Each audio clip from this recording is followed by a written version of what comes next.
Hello, everyone. Welcome to this week's Mental Health Monday.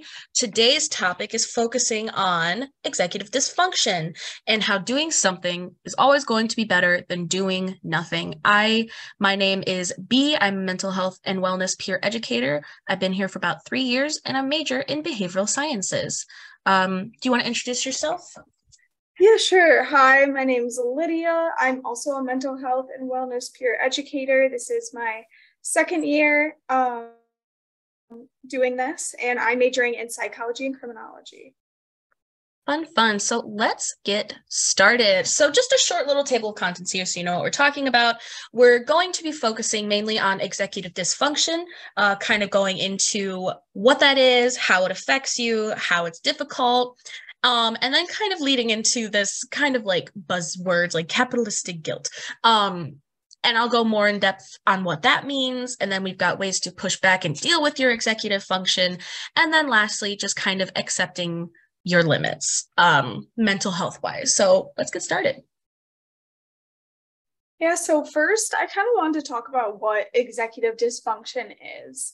So, executive functions involve a lot of different processes inside your brain. A lot of what you do is kind of controlled by this. And due to this, executive dysfunction, kind of like that functioning not working to the extent that you'd like it to, can take a lot of different forms.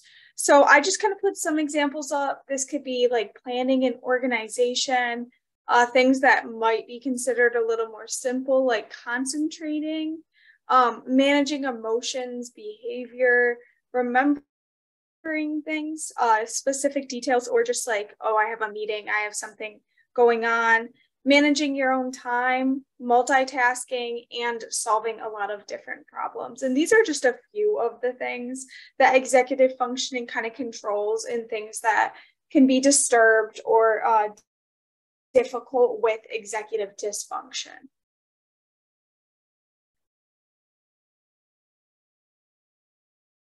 So I kind of want to apply this a little bit because obviously we're here kind of talking to some Dearborn students. So I want to talk about executive dysfunction and how that can look in the school and the workplace. So this can be struggling or difficult. It can be a pretty big struggle to have to deal with executive dysfunction, especially for students, because as you saw with those examples of how it impacts you, it has a lot to do with what you need to do to succeed academically and in the workplace.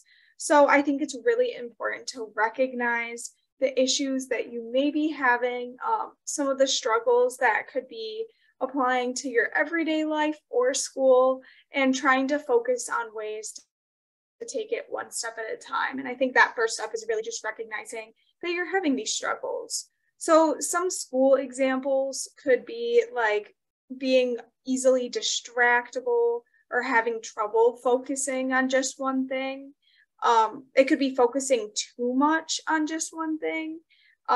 It can be trouble planning, carrying out tasks, because you can't really visualize that finished product. A lot of times in school, you have bigger assignments that you have to do, and it becomes a little difficult to like see the end result, and that kind of may stop people from really trying to get there because it just seems so far away.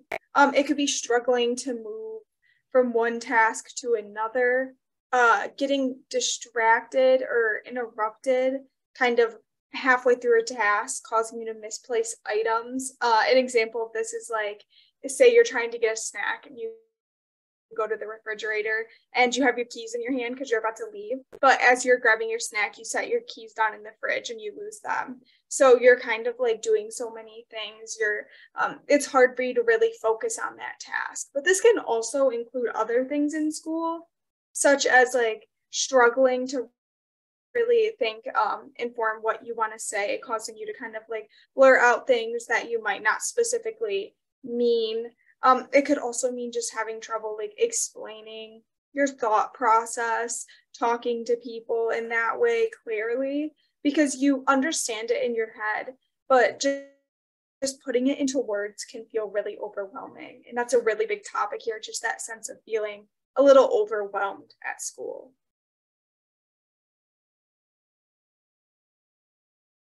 So next B is kind of going to go more specifically into this idea of capitalist guilt. So this idea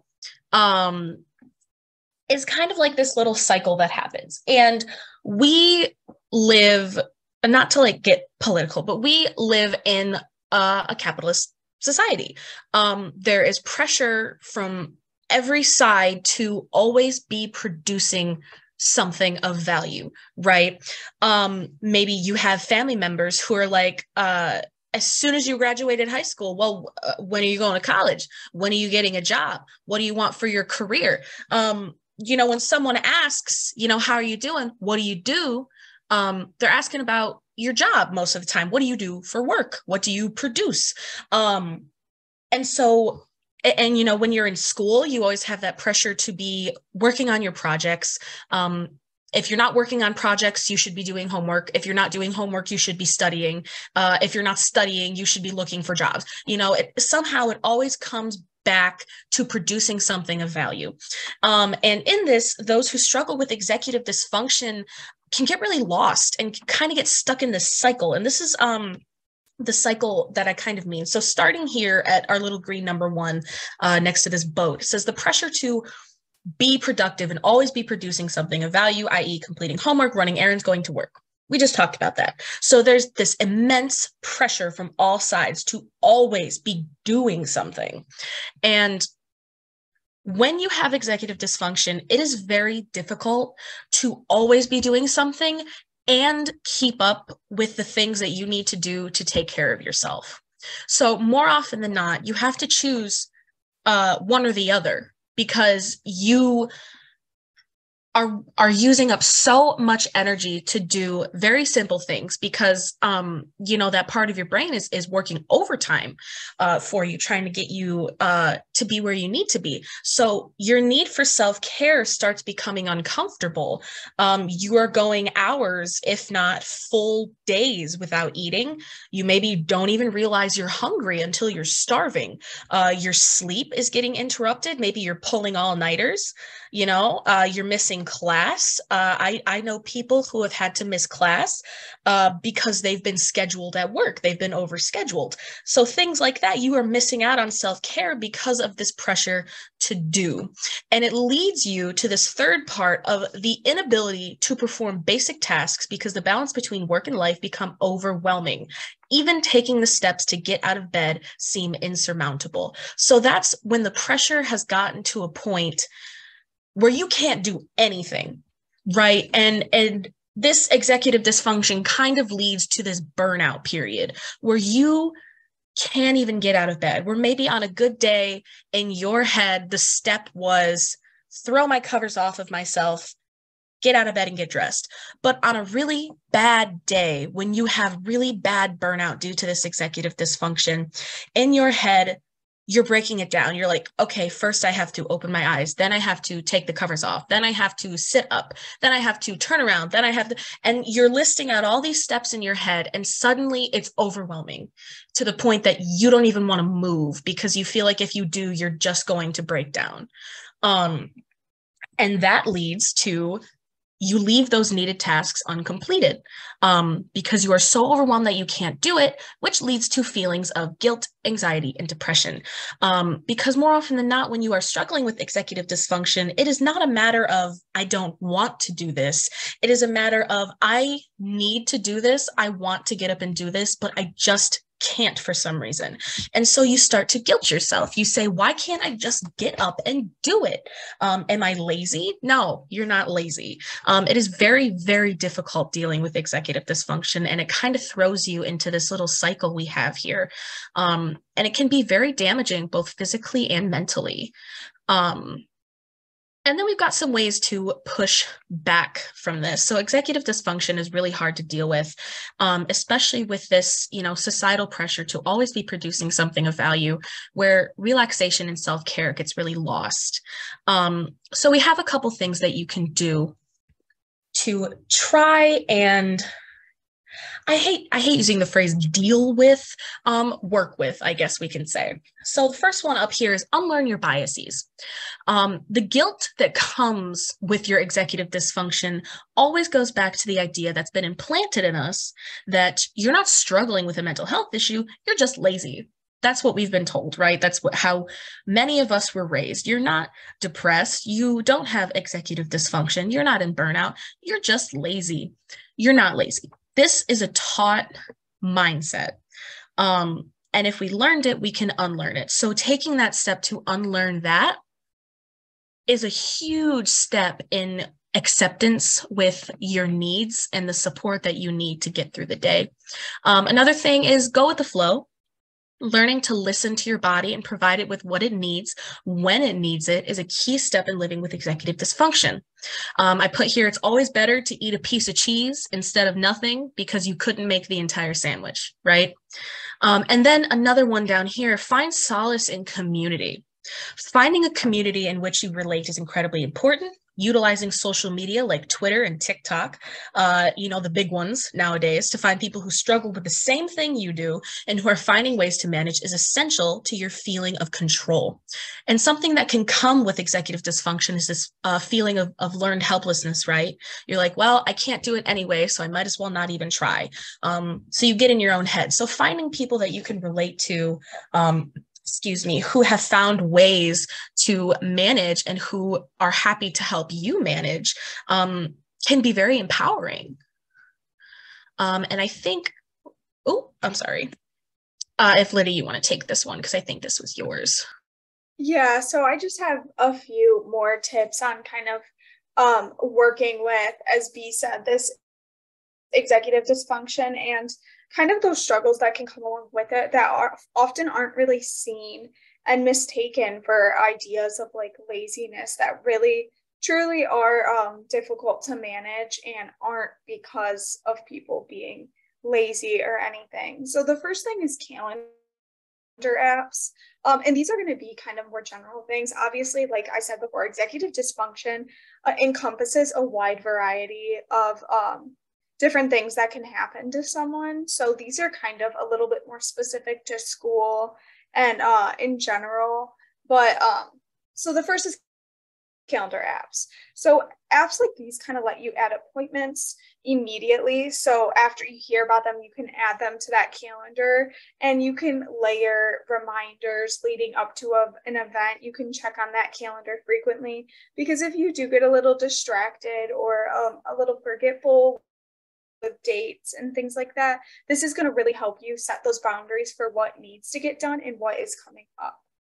So next is to-do lists, very similar to calendar apps, but it's kind of just breaking down work into steps and planning when you're going to do the work. But with this really comes making the to-do list flexible, because sometimes things change and sometimes things take longer or shorter than you think. And if it's too rigid and inflexible, it's going to be a lot more stressful to get things done. So you want to make sure that you can change and update that list frequently when you need to. So you kind of have a guide, but you're not constricting yourself to such a tight schedule. Looking at breaking down projects, large projects and focusing like solely on the end result can lead to a lot of really overwhelming feelings that can be difficult to manage. So instead, try to break that down into smaller, more digestible chunks, and then you can work at each one until the project is complete. So for example, if you have a big paper coming up, it might be best to kind of create an outline and work on a section of that outline like every day, every other day, instead of trying to tackle that entire paper at one point in time. For relaxation techniques, getting emotionally overwhelmed can really prevent the ability to focus on class lectures and schoolwork. And it can also allow kind of these more negative thoughts to get in the way and push those more positive ones aside. So instead, try to learn some different relaxation techniques and things that work for you that can kind of help control those negative thoughts, rein in those emotions that come with executive dysfunction, and really just to get things done better for you. It's really important to focus on yourself here and what works best for you. For setting timers, making a timer that tells you like how much you can dedicate to a task is really helpful. If you get easily distracted or kind of carried away focusing on one specific thing, you have a lot of other things to do, kind of setting a timer and saying, when this goes off, I can move on to my next subject. For example, for studying, if you think that you might get too focused on it, set a timer, and when it goes off, go on to your next class for a little bit. You can always come back. Lastly, identifying triggers. When you know what distracts you, it's a lot easier to kind of problem solve to avoid or address those specific things that you know are going to distract you. So for example, you might find that studying in your dorm is just impossible. There's too many kind of like temptations to chat with your roommate or just lay in bed for a little bit. So instead, you decide to study in the library. There's less triggers there. It's easier for you to focus. And so this is kind of just saying, pay attention to those personal patterns that you see. So if you find that when you study in your dorm, you often end up on TikTok, kind of find a different place where you think that might occur less frequently, or you're going to be able to control that a little bit better for yourself. That I actually did the timer thing this morning because in the mornings I make like props and stuff for different things, and I knew that if I was like, I'll remember this meeting. But then the other part of me was like, no, you won't. So I set a timer, and that worked. So it works. Setting timers definitely works. Good practical steps here. And then just some like kind of out there steps that maybe we haven't some of you haven't heard of, but I think personally are still really helpful.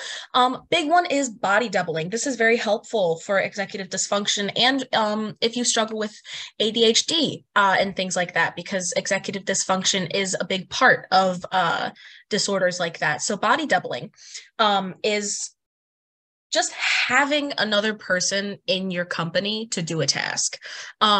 Whether you have them over FaceTime or you have them over a Zoom meeting, you know, on your laptop, if you have a task that needs to get done, sometimes just having a person there can give you this burst of motivation to do it, even if they're not even talking to you. That's why it's just called body doubling, just having someone there. Say if you really need to clean your room, but you just cannot bring yourself to do it, and say you bring your friend over, and suddenly you have the energy to do it, right? I'm sorry, I just got a phone call. Next one is just doing something.